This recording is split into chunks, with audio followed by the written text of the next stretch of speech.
Hello everyone, I hope you're doing well. I'm doing amazing because we're doing the booktube newbie tag, which is super exciting. I thought this was the best time to do it because I feel like I'm still very early on in my booktube journey and I've never done a tag before, which is crazy because when I was a kid I thought I would be doing tags left and right. But anyways, if you're new here, hello, my name is Amina and I like to make videos about books. So let's go ahead and start with some of the questions. If any of these questions seem interesting to you and you would like to answer it yourself, please do so in the comments because I feel like this tag is really cool to get to know what type of reader everyone is, their history and all that stuff. So let's go ahead and start. Okay, so the first question is, why did you start this channel? I feel like I have two answers to this because this didn't originally start off as a booktube channel. I thought I was gonna make this channel primarily about language learning with some lifestyle videos and vlogs and productivity mixed in. I did not think I was gonna do book content whatsoever. So that was initially the direction I wanted my channel to go into 2 years ago, but it has shifted since then. Around spring, summer-ish of 2022, I decided to start picking up reading again, which is something that I loved doing a lot when I was younger, but for whatever reason, I just stopped. And so that is when I started falling into like some bookstagram and booktube. I didn't know people actually like read books, the same type of books I like to read, and then made vlogs about it, talked about it. Like I didn't know how strong the booktube community was. So once I restarted reading again and I learned about this community, I was like, shoot, let me implement some in my channel. And so I guess that's how I started this booktube channel. But just to clarify, it's not solely a booktube channel. Like I do still like to incorporate other things like some productivity stuff, goals, vlogs, languages here and there. So yeah, but I feel like right now my main direction for this channel is books, which I really like. So yeah. Okay, so the next question is, what are some fun and unique things you can bring to YouTube? I don't really like this question. This is kind of a weird question because I feel like, I don't know, you guys tell me. I feel like subscribers are probably the best person to tell you what's unique about you compared to the other people they watch. But I guess for me, I just feel like every YouTuber has something different just because they are a different person. So I guess my own opinions and personality and all that stuff that I implement into my videos is something that stands out. Also, my last few reading vlogs, it was like country farm based vlog. And so I got a cowboy hat, a guitar. I also have some cowboy boots that I'm saving for later. And I just really like to really put myself in the story and kind of like, I don't know, use anything, props or whatever that I can to feel more immersed into the story I'm reading. So I feel like that's something I kind of want to keep doing. But yeah, other than that, I'm just me, I guess. And also, like I said earlier, I do other things on this channel, so it's not just all about books. So yeah. Okay, what are you most excited for about your channel? Literally everything. Honestly, I love talking about books. I love reading books. I love all that. And the fact that like I can talk about it with people on the internet and we can have conversations about it is something that I love. So probably just the community that booktube has. I feel like that's something that is very unique and I don't have anything like that in my real life. I don't know if there's anything you can really compare it to. So I'm really excited to continue to build community. And I feel like right now I'm at the point in my channel where I'm starting to see more consistent comments and viewers and getting to know people and what they said last time we talked. And so I just think being able to bond with people about our love for books is something I'm super excited about. I guess just seeing how big the community can get, I just feel like that's something that you gotta be scary, not gonna lie, because you see me but I don't see you. So yeah, but still really exciting nonetheless. So that's probably something I am most excited for. Why do you love reading? So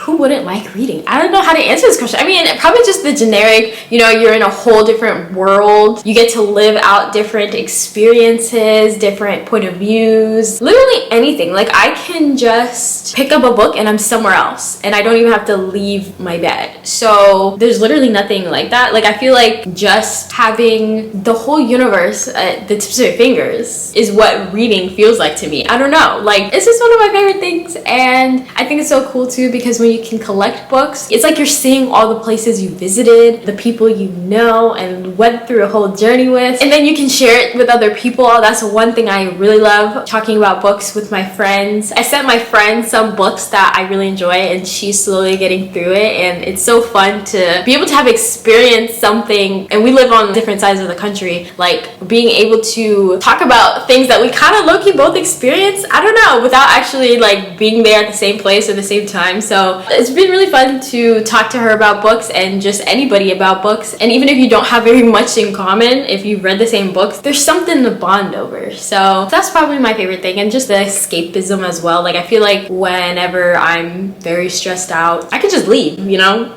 Like, I gotta go. I'm going into a whole nother world. I gotta see what's gonna happen next. And that's something that I feel like I can't really have the same feeling when I'm just watching a show or a movie. Like, reading really puts me in there. So, yeah.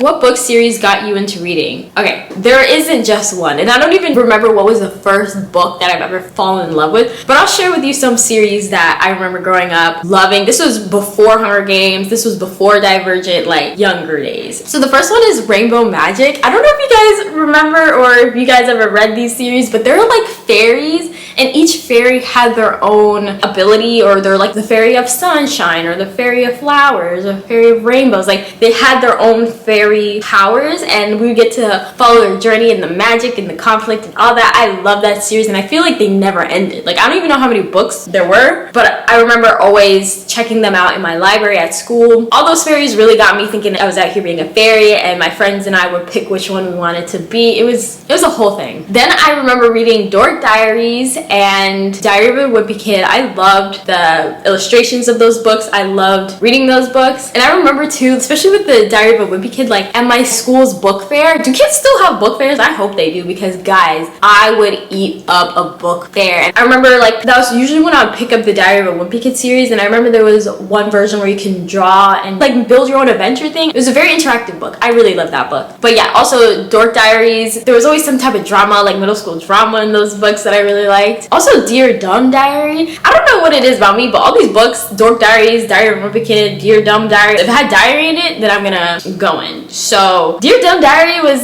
one that it was so random. I can't even tell you really what it was about besides this girl and her shenanigans, but she was wild. I just love that series and something about it. Ooh, also, anytime I'd go to Barnes and Nobles, I would go straight to the like kids section, and I would pick up, do you guys remember the Candy Apple books? Like, these books were so good, but they were just like light-hearted middle school girls doing their middle school girl things, and I just loved it. It was very preppy. Next to the Candy Apple books, they also had the Poison Apple books, which was, I think, the same company or whatever, but then the Poison Apple books had like a dark twist to them, so they had like a spooky element to it, and I love those books too. So Candy Apple, Poison Apple, whatever I was in the mood for, I would just pick. Like, choosing which one I wanted took forever. Thankfully, my parents let me take more than one book home, but yeah, I don't know. Thinking about all those books makes me so excited, because there's just such like a nostalgic and euphoric feeling that comes when I think about these books. And like, I don't know, especially like right now I'm looking at my books that I've read in the past year, and they're so different, and I'm just like, girl, you're a big girl now. Like, you didn't read books like those, but those like lighthearted fairies and diaries and all that stuff was so nice. So let me know if you guys remember those books, because they snapped. I don't know if they still make them, but those were great series. 10 out of 10 recommend for a 10-year-old. What challenges will be the hardest with booktube? I think for me, the hardest challenges would probably be like balancing, because I do work and I want to keep this YouTube channel going, but also I want to continue reading, so I have content for the YouTube channel, but I don't want to ever make it seem like reading is my job and like I have to hurry up and read so we can talk about it, because there was a moment in time where I definitely felt like that, and I don't want to ever feel like that again, because I felt like I was rushing. I was like, oh shoot, like I said I was gonna read this book and I need to like hurry up and read it. And that's why I don't really like doing TBRs that are like monthly, because I change up what I want to read all the time. Sometimes I'm in a slump, sometimes I want to read something completely different, and I know it's not that deep. Like, I don't think I've ever seen anybody on any booktube channel say like, you said you were gonna read this book but you didn't. Like, I don't think it's that serious. But I think the hardest thing would just probably be do balance, because I feel like I have a lot of things going on, and so I don't want to stress myself out about it, and I don't want to blur the lines between what's a hobby and what's a job. So yes, like I do not want to take the fun out of reading, but thankfully there are other things that I can do that are still book related that don't have to do with like reading a book, like this tag. Like, I'm not talking about any specific book that I recently read, but it's still book related. I've been doing this for a while now, so I don't think it's really like that deep. Like, I'm happy with the pace that I read and the videos that I come out with. And also, again, I don't only make book related videos, so it's not like, oh, if it's not book related then it's nothing. So that's probably something I'd say. When did you start reading? Girl, once I could. I don't know. What age do you start reading? Kindergarten? I don't know. As soon as I started reading, I loved reading. But the thing is, I read a lot when I was a kid, early teenage years, but then my later teenage years, I stopped because I got a phone